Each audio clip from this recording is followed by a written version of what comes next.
Welcome to our third Ed Chat for the year. Really good to have you participating and joining with us. The purpose of these conversations is to bring together extraordinary leaders from diverse perspectives across sectors and geographies to share thoughts on consequential topics of our times. We believe this diversity will result in unique insights. We started the year with a conversation between Secretary John King, Norman Atkins, and David Steiner on education reform. Then in the winter, we had a conversation between presidents, chancellors, and provosts from 4 diverse universities on what will universities look like in 5 years. Today, we're bringing together 6 exemplary K-12 school leaders across sectors from Chicago, Milwaukee, Cleveland, New York City, Newark, and Pittsburgh to share their thoughts on critical issues of unprecedented erosion on school enrollment and student attendance and teacher shortages. These are crucial issues impacting K-12 education. Leading our session is our moderator, Nicole Navarre, founder and leader of the exemplary Polaris K-8 school in Chicago. Michelle is a well-respected leader, innovator, and pathfinder in urban education. Thank you, Michelle, for leading today's critical conversation. Thank you, Michael. I appreciate being asked. It is a privilege to be sitting here with 5 school leaders that I am getting to know better and excited to learn from today. I'm going to ask each of you, if that's okay, that you introduce yourselves as we delve into the topic, giving a name of your school, how long you've been there, and a little bit of background knowledge for our participants today so they have an understanding of the context from which you're speaking. As Michael said, my name is Nicole Navarre. I'm the founder and head of school of Polaris Charter Academy. We're a K-8 school. We're an EL education school in the West Humboldt Park neighborhood of Chicago.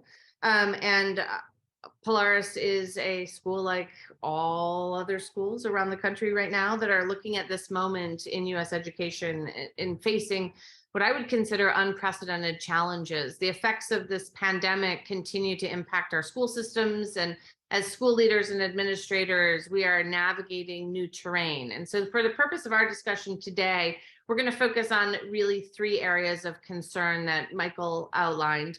That is teacher shortages, declining enrollment, and chronic absenteeism. I was hoping to start with the teacher shortage component because when we met separately to prepare for today's event, so many of you said, like, of those 3, present at mind for you are teacher shortages. And so we know that those shortages can significantly depress student growth and achievement, that high turnover rates lead to instability, that they disrupt student-teacher relationships, they undermine professional learning and impede collaboration, all of which I believe are critical to creating supportive environments for students that are so necessary today. I was hoping that we could start with either Henry or Tom, if you would be willing to talk a little bit about what you're experiencing in your schools, and how are you dealing with that? Like, what are you doing to combat those teacher shortages? So I'm going to put Henry in the hot seat first and ask him to introduce yourself, Henry, your schools, and then kind of talk to us about what you're doing in terms of teacher shortages, how they're impacting you, and how you're dealing with that. Sure. So my name is Henry Tyson. I'm in my 21st year at St. Marcus Lutheran here in Milwaukee. We serve 1,200 students on 3 campuses from 3-year-olds through 8th grade. And the sort of where we're at is relevant to this question about teacher shortage because we brilliantly decided to open our 3rd campus last school year, right on the back end of the pandemic. So the Harambe campus currently this year goes through 3rd grade, and next year we'll be adding 4th grade. So we're in growth mode. We were planning on adding a total of 5 classrooms at the Harambe campus next year. Enrollment is not a problem at all. And maybe I'll be an encouragement to our listeners because we feel like we're doing everything possible to address the teacher shortage, and we are still failing badly. So as I sit here right now, we have 12 lead teacher openings for next school year. Those openings are because of new classrooms being created, 5 of them, because of 3 current teachers being moved up into leadership, and then through departures. So we're in a really tough spot right now, and we feel like we've done everything possible within reason to be more effective at teacher recruitment, from doing a hiring bonus or a referral bonus for our current staff, which actually was really effective. We got a lot of names. All we offer is $500 once somebody you refer has worked with us for 3 years. I mean, for 6 months. So we've done a referral bonus. And then, in years past, we have done all of our teacher recruitment through our Lutheran synod, and we weren't particularly creative. In light of the teacher shortage, we've started traveling out of state to visit faith-based colleges around the country.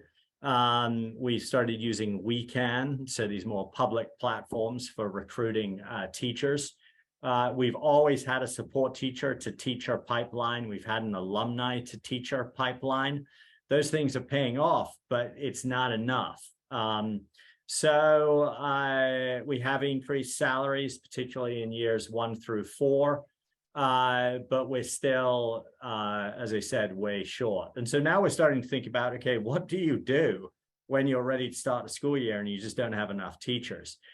We are just beginning that conversation, but we have pretty much decided that we're not going to open an additional 3rd grade and an additional 4th grade at Harambe, and then in all likelihood, we'll be eliminating 1 classroom of 4-year-olds and taking class size from 20 to 22 or 23 in all of the other classes.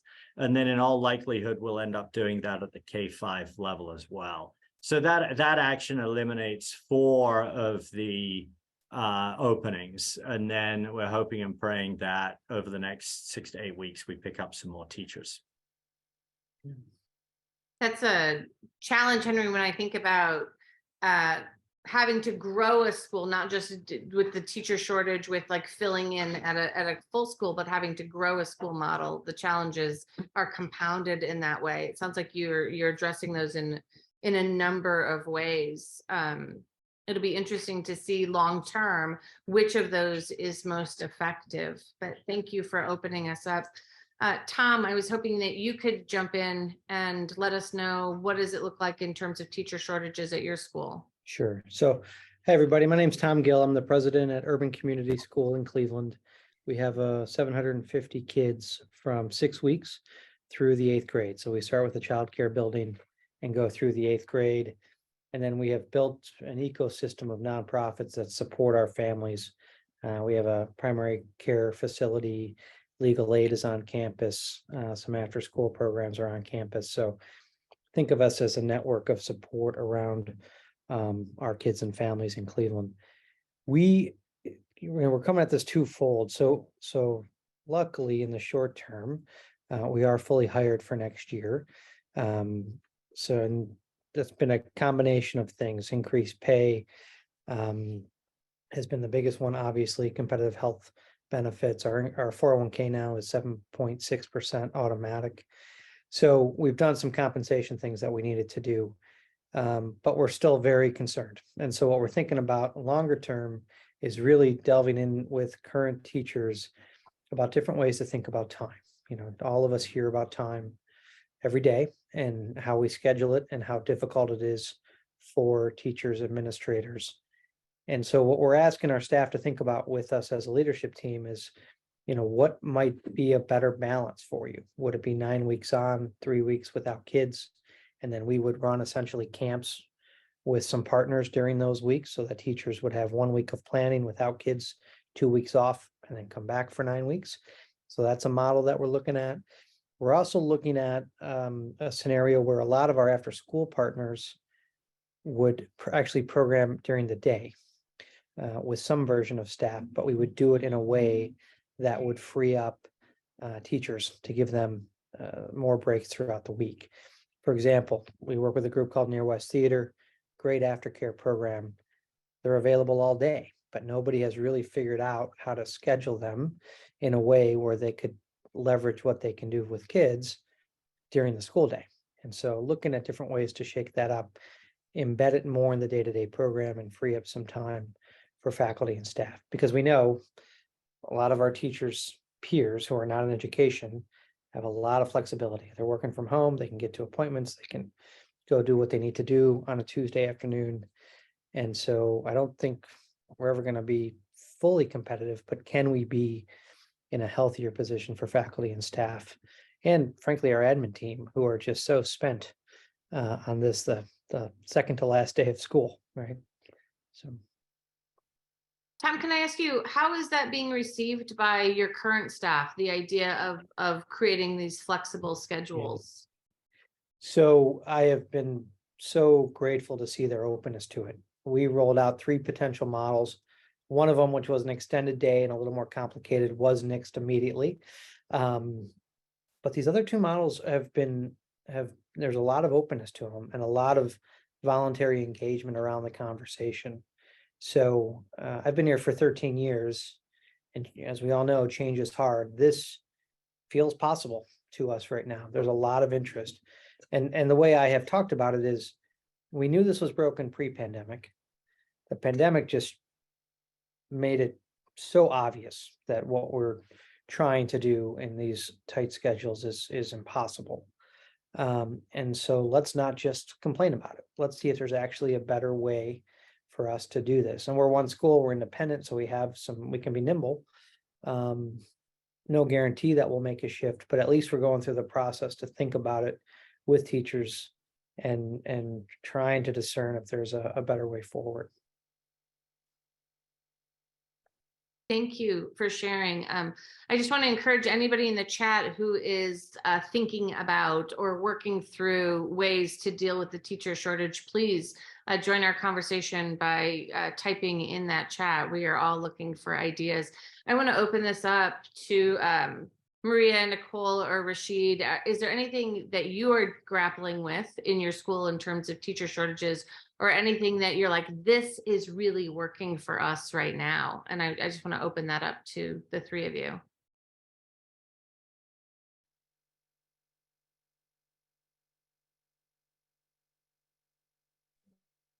I wish I could say there was something that was really working for us, but I think much like Henry and Tom, we are experimenting. We're trying new things. We're being creative and thoughtful about our school day. We're taking the school in the direction of shortening the day next year.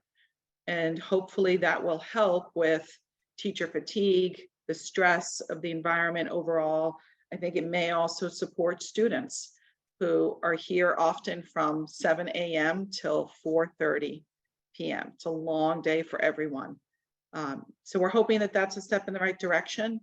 It's kind of a bold step for us, and it's taking a risk by reducing the time that we have with our children, but we're trying new things. Maria, how much are you shortening your school day? About an hour, 55 minutes. And how is that being received by your staff and your families? By the staff really well. Families, I think it's a little mixed, but we are also similar, I think, to Tom, like looking at the after school component really thoughtfully. And so we're partnering with Boys and Girls Club, who will take on an after school component for us. So that for families where that hour really makes a big difference because they can't get to the school early, they'll be able to have their children go to Boys and Girls Club for a program that is free to most families. Yeah. So utilizing the partners, I think, is a critical way for our school to be able to creatively approach challenges like the teacher shortage and teacher fatigue in general. Just even those that are with us are really feeling the strain of the pandemic and the aftermath of the pandemic. Yeah, I think that I saw some nods from our panelists. I think that we're all feeling that, right? Both staff and as administrators as well. Rashid, what is going on with teacher shortages in New York? How is that working for all of you? And can you introduce yourselves to the community? So I'm Rashid Ferrod Davis, the founding principal of Pathways in Technology Early College High School. which is a grades 9 through 14 model. So that means that students have the opportunity to pursue a pathway from our college partner, New York City College of Technology, and our industry partner, IBM. So it's the grades 9 through 12 and the 2 years that go along with completing a 2-year STEM degree. And so for us as the founding school, teacher shortage is not an issue, but what has been helpful for us is distributive leadership. And so allowing the opportunity of teacher leaders to grow into assistant principals. And so I've mentored a number of my staff who see the longevity in sticking around or going through the process to go from teacher leader to assistant principal. And so whereas definitely fatigue from the challenges of COVID and the challenges of the exacerbation of students feeling overwhelmed and the social emotional challenges, I think that has really caused tremendous pressures for all of us to try to rethink of how we deal with each other, but also how we deal with children. I like to root the reality of having 3 completed cohorts pre-COVID and 3 completed cohorts with COVID disruption. And so being able to share the data of how many of the students who actually are finishing a STEM degree with us versus the national average has been very, very helpful. And so I think trying to hone that message, not only from a collective staff point, but also for parents and students to try to make sure that we can remain focused on vision and mission. It's still a challenge, but I think that the better that we can get with telling the story, the better that we could get at not being so depressed at the challenges and the exacerbation of what COVID has really shown us. Thank you. Nicole? Hi, I am Nicole Smith. I am the principal at a small school right outside the city of Pittsburgh. We're the first school district outside of the city limits that's not part of Pittsburgh Public Schools. We're small in size. We walk to school, so it's a 2-mile radius. We're about 56% free and reduced lunch. And I've been here I'm finishing my 19th year here. So we have surprisingly had a really good response to the job openings that we've posted recently. Much like I think maybe Tom said, we've been using some more public forums. Actually, I think it might have been Henry. We've been using some more public posting forums to kind of recruit teachers. Our biggest challenge is recruiting teachers that of diverse backgrounds. And so that's where our focus is right now. We see coming down the line kind of this teacher shortage where fewer and fewer people are going into the colleges, the local colleges, for an education degree, but it's not something that has directly impacted us quite as much as it has some other people on the panel. Nicole, what public posting forums have you found to be most successful for recruitment? So I was really surprised at the number of candidates we got for some of our jobs through Indeed. When I was applying for jobs, that was not something that necessarily I would have ever thought to go on. We used very limited kind of websites that were run by public educators, or we looked in the paper, but Indeed had a lot of really good responses for some of the job openings that we've posted, both teacher postings and then, support staff postings as well. Is there anybody else on the panel that uses a public posting forum other than Indeed that they found to be really successful in recruiting the type of educators they're looking for?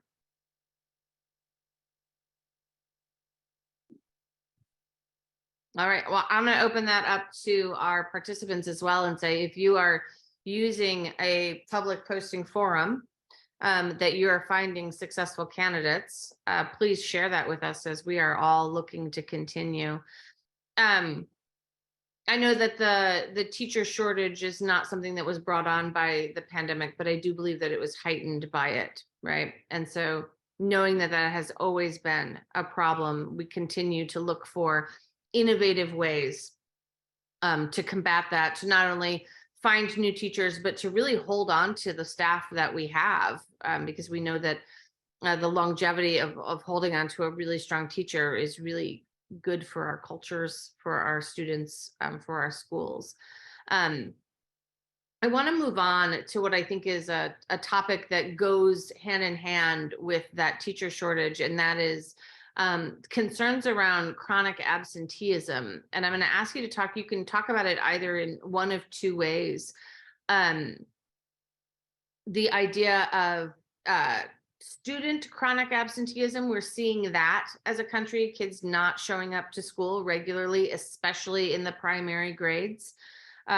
Really hit or miss, missing a multitude of days, but also teacher chronic absenteeism is really on the rise. And it's alarming when you think about the fact that I was reading an article in Education Gadfly that said a 10-day increase in teacher absenteeism is associated with a loss of 6 to 10 days of learning in ELA and anywhere between 15 to 25 days of learning in math, meaning that kids learn almost nothing, or in some cases less than nothing, when the teacher record isn't there. And so battling that chronic absenteeism that I know we are experiencing at Polaris, and I think other people are experiencing as well, is incredibly important. And I'm just wondering if you are experiencing that, and what are you doing to try to combat that, either at the teacher level or at the student level. And so, Nicole, you answered last, so I'm going to pop that back at you and ask you to start us off. Awesome. So last year was pretty rough for us as far as teacher attendance and student attendance. And so I think it's a problem that can be solved together, and then also separate issues in some ways. We really had to take a look at the amount of stress and the amount of, as some panelists have said, time we were asking people to put into different things. So we completely changed our schedule this year. We were an 8-day schedule. So we ran, 8-period schedule. We ran 8 periods, 42 minutes a period last year. And prior to that, this year we went to a 4x4 block. So instead of students having to take 8 classes at a time, they now take 4 of their classes at a time in the first semester and 4 of their classes at a time in the second semester. And teachers, by the same respects, teach 3 in the fall and 3 in the spring. So we basically took the workload and said, you're going to dive deeper into these classes and you might work more intensively on these things, but instead of working on 8 things, you're going to work on only 4 at a time. And that has severely, I think, reduced the stress level of both our students and our faculty. Our faculty attendance rates are much higher this year, and our students seem to be able to handle their workload a little bit better. As far as chronic absenteeism with students, it's definitely something that we're seeing, but we kind of changed the culture a little bit with COVID, right? So we, not intentionally, not in a good way, we didn't do something great, but we said, if you are sick, if you're not feeling well, you have to stay home for 10 days. Well, in Pennsylvania, 10 days is chronically truant. So we basically changed the narrative to, this is such a terrible thing for you to miss 10 days, to now you have to stay home for 10 days, right? And we slowly backed off of that. But I think that families didn't necessarily make the shift back to, okay, we're back to full time and we want to make sure you're here every day. So the messaging has kind of been misconstrued a little bit, that school attendance is important and those every day you miss is a really big deal. But during the pandemic, we weren't saying that, we were saying the opposite. So I think that that's led to some chronic absenteeism that we might not have seen before. In shifting that schedule to a 4x4 block, did you see increase? I know teacher, you said, did you also see an increase in student attendance?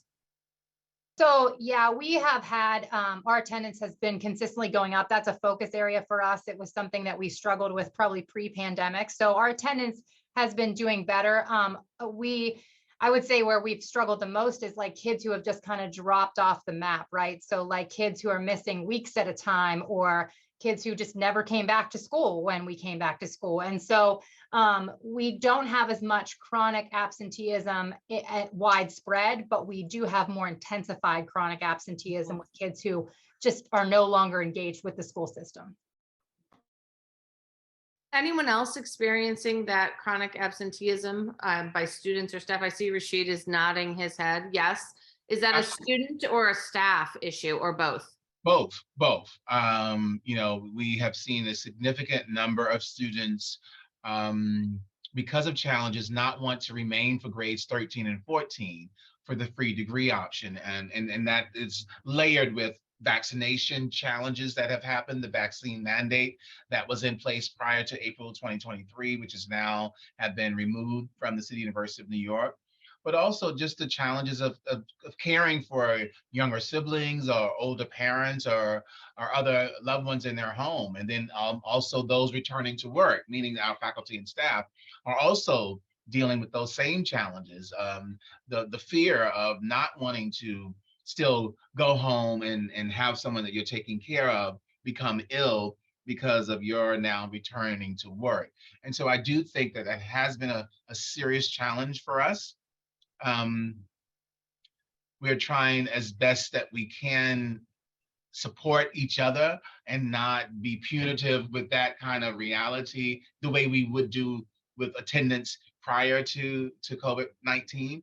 I think definitely it has completely changed the game of how we think about disciplining people because of attendance, whether it's adults or students. But I go back to, once again, being able to look at college outcomes within pre-COVID and COVID reality to try to say we were able to reimagine education because we were new in 2011. And so let's not lose hope, because we've always been reimagining, and actually still we're able to reimagine both high school, college, and also our industry partner with working with us through COVID. And so the inspiration and hope comes from still just trying to plow through it, but also being sensitive to the reality of the challenges as well. I appreciate that push. And I think that where I'm grappling is finding the balance between the sensitivity and the accountability, and trying to find the right level of balance there. But Tom, I see you going, yes, I feel that. Talk to me what's going on in your schools right now, in your school right now.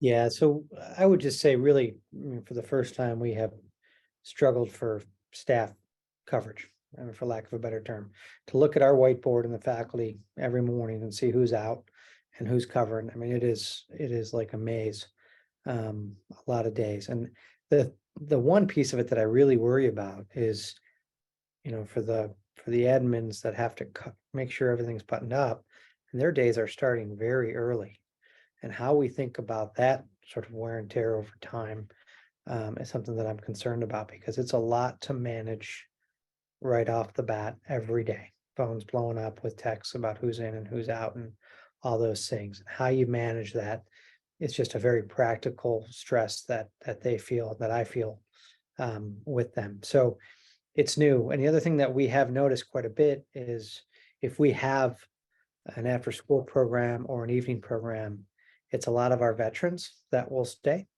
and talk with families and be there with kids. But how we sort of pass that torch on to a younger generation of teachers, how we need to think about those after school and weekend programmings that are so valuable, the coaches and the choir club and the garden club and things that are really very meaningful, but frankly, that people have just stepped up to volunteer to do for 50 some years is not the way forward. And that, I'm not saying that was necessarily right, just that's how it's been. And now we need to think differently about, if we want to keep those going, how are we going to pay for them, include them, stay true to our mission around the whole child, and what does that look like for the next generation of teachers? It's something that I feel really closely, because it's such a critical piece of our mission to add all of these additional opportunities for kids. Is there anything that you are working on strategy-wise to combat that type of fatigue and get teachers, reinvigorated and involved? Well, honestly, so right now we're really developing a matrix around how much time each of these extracurriculars is and how we would think about compensation accordingly, because they're not all the same amount of time or the same amount of prep. And then what overtime will we need to build in to contracts and make sure that people are compensated compensated appropriately for things like graduation or these 3 or 4 or 5 major events where we really want everybody there. Thank you, Henry. I am on one campus leading one school and worried about absenteeism with both teachers and students. I don't know how you're doing that with 3, but maybe it's magical over there and you don't have this issue. Yeah, right. Magical. It's a good word. So what we experienced was at our 2 original campuses, the student attendance bounced back really fast. We're generally at around 95% over the year. We're at about 93% is where we're at right now. And we just think that's largely because those families were onboarded and sort of acculturated into it and sort of knew what to expect. So that's been way less of a struggle. Staff attendance has been a problem predominantly at the new campus, which is the Harambe campus, but it was bad enough at the other 2 that for the first time ever, we have internal substitutes. So each campus now has a substitute to avoid the problem that Tom was talking about, which is administrators then becoming full-time teachers, and then other things start to unravel. The Harambe campus was fascinating because I have a dashboard that shows by day what the attendance is at and how many tardies there are. And Harambe just lags by a wide margin. I mean, it's huge. And what we've sort of concluded from that is we had a whole bunch of families, 150 or so families, brand new last year, who had all been in different schools throughout the pandemic and had different experiences, and plainly don't culturally understand what it means to be at St. Marcus and part of the St. Marcus family. And that was true with especially younger employees right there. We've had to really fight, and it's been tough because because teachers are out, our deans have ended up being in classrooms too often, and then the attendance issues start to sort of get away from them. One of the big aha moments we had in the last year was back in last July and August. We had an amazing number of no-shows. Folks who had registered, enrolled, been accepted, some even had a home visit, but they then were just no-shows. And what we realized was we were sending out, people apply February 1 through February 20th, then they get an acceptance letter around March 5th. And then we just send the acceptance letter, and then the teacher reaches out for a home visit. And I read a book by Levine titled All In. If anybody hasn't read it, it was a earth-shaking book for me, All In by Levine. But one of the things she says is, whether it includes students, but especially staff and parents, before they even start, you've got to tell them who you are and what you expect. And I realized we send out an acceptance letter, and then we never tell them who we are. And most of them have heard via word of mouth. St. Marcus is a great school, you should try and get in there. But they don't know who we are, what we believe, or what we expect. And so right now, actually, I'm like every week, I'm in 3, we do morning, lunch, and evening on different days, where new families are given 30 days from the time of the acceptance letter to the time that they start. And they have 30 days from the acceptance letter to accept the seat. And in order to accept the seat, they've got to be in person or in a Zoom call with me. And I make all of these points that we never really thought through before. One of my favorites is I ask parents, what percentage of your child's life is spent in school between birth and age 18? Does anybody know what the answer is? It's 18%. And people like parents, their jaw drops. They're like, how can it only be 18%? But that's the reality. And if you do the math, it's really obvious why that's the reality. And so the lesson there is we're not the primary educator, you are. And because it's only 18%, every day counts, like every day matters. And it's been really interesting because some parents have said, no, I don't want the seat, because we're telling them you've got to be here. We're going to be on you if you are not here. And I've literally had parents in the chat be like, we'll be looking for a different school. It's like, this is what we expect. So we've learned a lot about expectations and communicating those expectations up front, not just for parents, but also for staff. I am so sorry. There's an issue I have to go and deal with. I'll be back as soon as I can. Maria, we're going to let Henry deal with that issue and jump over to you and find out what is that looking like for you in your school setting, chronic absenteeism.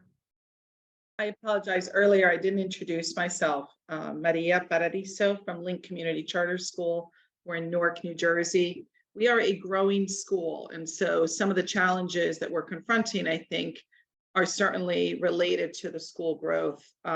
Like Henry, we took a plunge to add grade levels just at the end of the pandemic. We're going from a middle school to a full K-8 elementary school. And I think we are definitely seeing a chronic teacher absence as a more critical area. There is, of course, student absence concern. I think it's deeper, not as wide, sort of like Nicole was expressing earlier. So there are a few students who we are deeply concerned about with their absenteeism. But the teacher absenteeism has been, I think, a critical concern all year. And it relates back to that fatigue that I think many of us are experiencing in education. We are, I think, as I'm listening to all of you talk, one of the things we've struggled, I think, with is finding the balance around that accountability and support elements of how we work with our staff, and frankly, with our scholars as well. So I think we are moving in the direction of a little bit more accountability, a little bit more sharing those strong expectations up front, trying to help our staff better see that it's okay to come into school if you are feeling a little bit under the weather. I think we did train everyone to, when you start to feel a little sick during the pandemic, you stayed home to prevent the spread of anything. But what that then translates into, unfortunately, can be, well, I'm not feeling great today, so I'm not coming to school, and not recognizing the impact of that absence with our scholars, with their learning and their growth. So I think it's, for us, we're moving in the direction on that sort of tipping the scale a little closer to the accountability side, to expressing to our teachers and our families what the impact is when you are not here. Because I think once that's understood, then I think many are then more cognizant and will be more present. I think in addition to presence, it's also about engagement and the level of engagement, and making sure that our staff are attending evening events, like Tom discussed, that the school community is much more than just that school day. And that's been certainly harder this year than ever before. As a small school, we prided ourselves on our staff engagement, and this year has definitely been a struggle. So in that regard, again, it's going back to expressing why it's important that you are present, what that means to our families, to our scholars. And we'll be doing more of that as we head into next year, be clearer upfront with what those high expectations are. And I think folks will rise to that. Maria, thank you for saying that, that it's important to think of the school community as beyond the school day, because I think we often lose sight of that, because we know that, and particularly children who are school dependent, are so definitely, needing the extracurricular activities and needing sometimes even a safe and caring place to do homework. And so it's so important for everyone, faculty and staff, to think of the community beyond their classroom. Rashid, I appreciate you bringing that up. I think we forget sometimes, or if you're not in these educational spaces, you don't even realize how what a central role school plays to a community. And to the children who are there, and a space where it is safe and stable, and people care for you, and really making sure that we are creating those spaces, while at the same time understanding what that is doing for our teachers and our staff, I think is where my struggle is right now, right? In terms of creating a little more balance. It feels like pre-pandemic, there was a very work heavy imbalance. And right now it is feeling almost like the work-life balance has shifted and now there's a very life heavy imbalance. And so we need to figure out how to even that out. I wish that I had the answer. I know that we're all asking the same question. Henry, I'm glad to see you back. I hope that everything is okay. And you're just in time for, I want to shift to a question that I know is not a problem for you. And I want to dig a little bit more about why you think that is. But I know that at Polaris in the city of Chicago, we are seeing an incredible decline in enrollment citywide. There are currently 50,000 elementary school seats open in Chicago public schools, predominantly on the west and south sides of the city. And as hard as that is feeling for us at Polaris, it is interesting that it is not a Polaris issue. It is not a Chicago issue. In fact, if you look at the Education Week reported that about 1.3 million students exited the public school system since the pandemic. And there are at least 20 states in our country that have lost more than 10% of their kindergartners, are just no longer engaging with the public school system. And so that is definitely something that we are feeling. And I'm just wondering, before we get to, I think Henry and Tom, who are not feeling that same crunch, but I just wondering, Nicole, could you talk to us about how are you dealing with that? And are you facing the issues of declining enrollment, and how are you dealing with that? Yeah, we're facing the issue of declining enrollment. We're a landlocked school district. And what I mean by that is there's nowhere to develop within the towns that we encompass. Pennsylvania does not have countywide school systems. They're all individual. And so all of the financials are based on your tax base predominantly, which makes it really difficult for the school to stay financially solvent when there is a lot of school choice in this area. And so when students choose to go to charter schools, that bill can be quite hefty because it's also based on our enrollment and the amount of per pupil spending we're spending, not necessarily what they're needing, but what we are spending. And so declining enrollment really hits us at all angles. We have less kids in our classrooms. We have higher bills that we have to pay. We have less revenue coming in. So it's definitely something that we are concerned about and that we talk often about.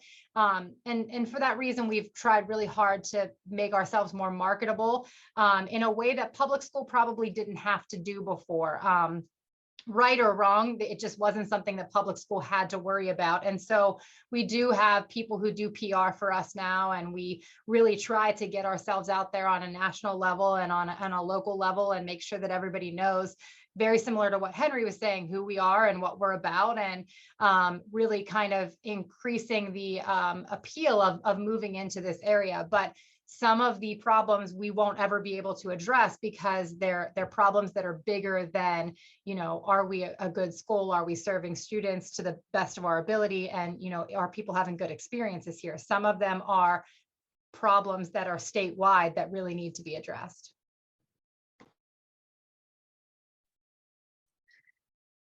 Is the publicity working? Do you feel like that is helping, like hiring a PR firm and getting that publicity out there? Do you feel like you're seeing a shift in enrollment?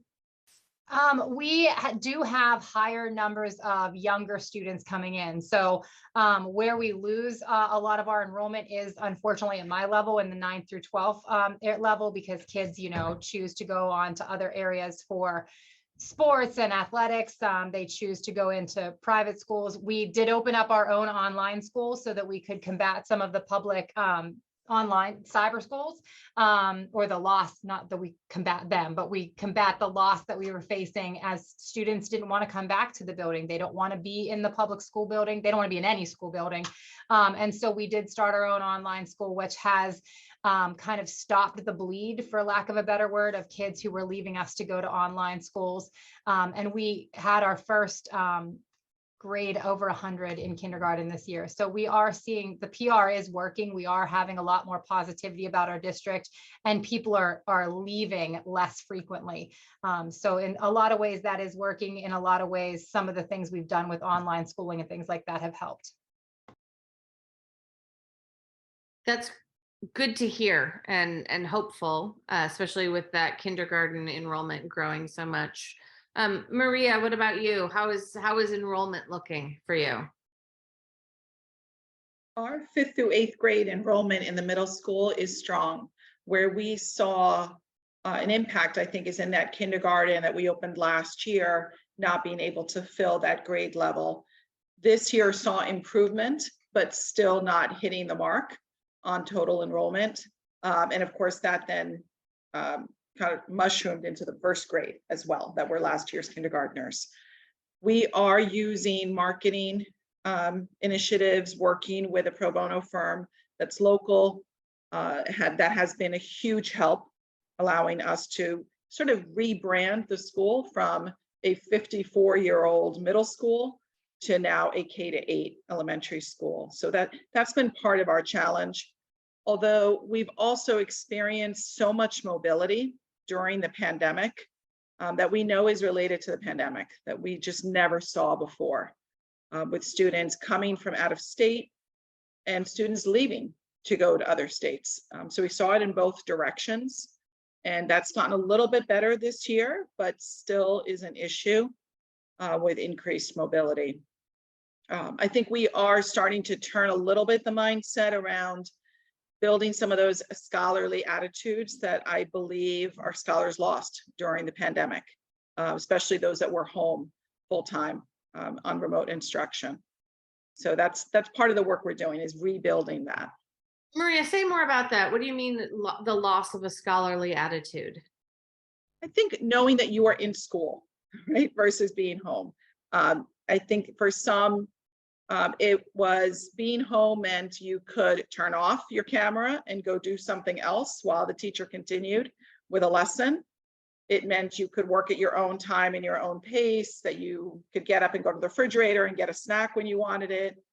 And I think those situations changed habits for many of our children. The idea that they can't just get up and go to the bathroom whenever they want. They can't just get up in the classroom and move around. That there is a place and a time to do things. I think that is something that many of our children are struggling with right now. And I think that's directly related to home instruction when we were pivoting completely to being virtual. We're working through that. I think the other is behaviors in the classroom that I think are also directly related to the pandemic, that are related to the loss in social skills. Peer-to-peer skills that our scholars are exhibiting huge deficits in being able to work through conflict with their peers, and then also being able to have a respectful attitude towards the adults in the classroom. I think that's something we've seen as a real challenge. And I think those things do impact enrollment, because when students experience an environment that is really challenging in the classroom, it also impacts absenteeism. You know, they may not be as inclined to show up to school the next day. So how do we build a really respectful community inside the school in each room, with scholars and teachers being fully engaged? Maria, I appreciate you saying that you are not alone in seeing that shift in mindsets and behaviors in school. Rashid, I saw you dropped in the chat some more information, which I appreciated, because it's such an intriguing model. And I know that you've had such amazing replication and growth. I'm just wondering, how is enrollment looking for you? Enrollment is a challenge, but I think what Maria said was spot on about those, scholarly skills and habits, because we're dealing with high school, college, and industry. And so, trying to experience that virtually is different from now the in-person reality. And for our younger population that's coming into school, that, for many reasons, last year or the year before that might have been their first year returning back to school. For some students, you know, the ninth grade reality was the real full-time experience. And so that immaturity adolescence, we're majority Black male. And so we know that males sometimes are slower to mature than their female counterparts. And so that we're dealing with now a lot of middle school behavior, just from the growing up. That's just the reality of that. But we have to help speed up that maturation reality by the scholarly skills that are needed, so that way you can take advantage of finishing high school and experiencing college early. But I think what, once again, is trying to, you know, help them plow through the challenges and even help our partners with a younger college going reality and a younger industry to try to really embrace everyone, so that way they could really still move forward. We did see you know, for every 100 students prior to COVID, 36 had earned the 2-year degree within 2 years of 12th grade. With the COVID disruption, that dropped to 23 degrees earned within 2 years of 12th grade, STEM degrees specifically. But if we did not hit the ground running from inception, we would not have had 23 degrees of STEM completed with COVID disruption. So going back to trying to make sure that everyone understands the story, that the structures work, and that we have to trust each other's processes of showing up with the rigorous approach to skills and maturing and moving through high school, college, and industry, so that way those pathways can make the most sense to the adolescents who might just want to play all day and not necessarily be accountable to the pathways that we said will make their world a better place. Those underdeveloped prefrontal cortexes, they will get you every time, right? Like, oh. Tom, what's going on with enrollment at your school? So our we're again lucky in this sense. We are a little bit over capacity actually. Our challenge over the last few years, decade really, has been we saw so many gaps in our kindergartners that we've grown younger. So we opened a pre-K maybe 15 years ago now, and then now we're infants, toddlers, preschool, pre-K. And the demand, because the childcare system is so broken, the demand for that is like astronomical. We happened to open that right in July of 21, mid-pandemic, when a lot of childcare centers were closing.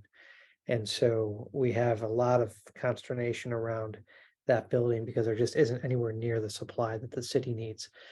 And we're trying to make decisions and get people in and focusing on keeping families together and siblings. But what we're also seeing is then especially through the pandemic, we did not have a lot of attrition because we were pretty stable for families and we were open. And so that continues to sort of stabilize us from an enrollment standpoint.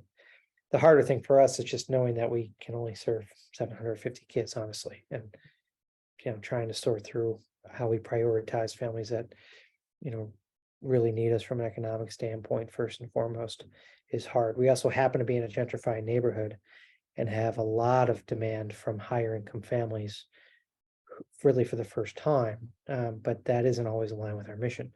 That's not where our focus is as a school. So that has created some nuanced challenges for us on the enrollment front as we try to manage that. So I appreciate that push of like not only declining enrollment, but when we talk about gentrification and changing enrollment, how do we continue to serve the mission and to continue to be the community schools that we've designed ourselves to be? Henry, I'm going to close things out with you to talk about enrollment. I know that you're saying like you have robust, right, enrollment, mostly word of mouth. And so my question for you is, I'm wondering, as you're thinking about that, helping people to understand the like who we are, what we believe in, and what we expect. I wrote those down myself. I think they're really important for families to know when they're enrolling in schools. I'm wondering what you're thinking about in terms of refining structures for enrollment to really make sure that everybody who is applying understands who you are, what you expect, and what you believe in? It's a good question. So, like Tom, the opening of pre-K maybe a decade ago was critical for us. We have 73-year-old seats. With the opening of the Harambe campus last year, we now have 144-year-old seats. So almost all of the 3-year-olds matriculate into the K-4 program. But if we hadn't opened the pre-K, we never would have been able to fill 140 seats. So really, really important to have that supply line.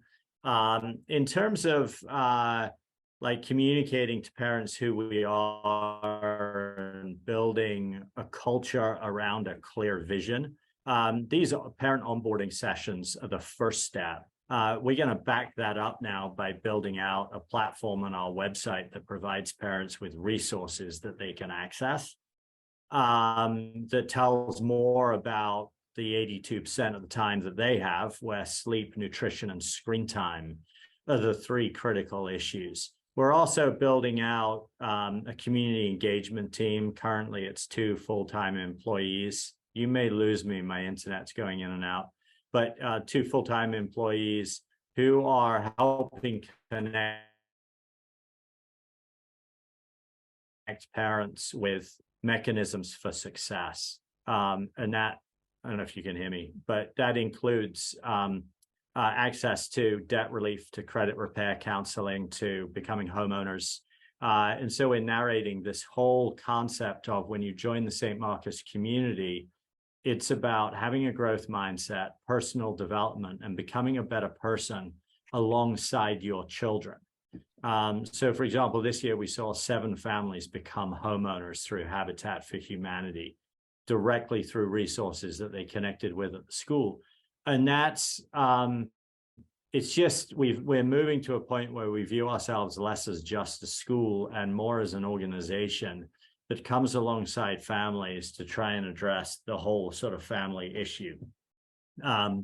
So, and then it's just a question of how you communicate that. We haven't done a good job of communicating that, but we are developing a pathway where I think we need to do a much better job communicating what it means to be a member of the St. Marcus family. And like staff, the number 2 attribute that you have to succeed is to have a growth mindset and be willing to change. I appreciate that, Henry. We could continue this conversation, but I'm looking at the clock and I know that we've all had long days, and I want to be respectful of everyone's time. I want to thank everyone for your words, your wisdom, for sharing both your successes and where your struggles are right now. I think it's really important that we build and continue to build communities of leaders and continue to have these types of discussions so that we have co-conspirators and collaborators out there in the world.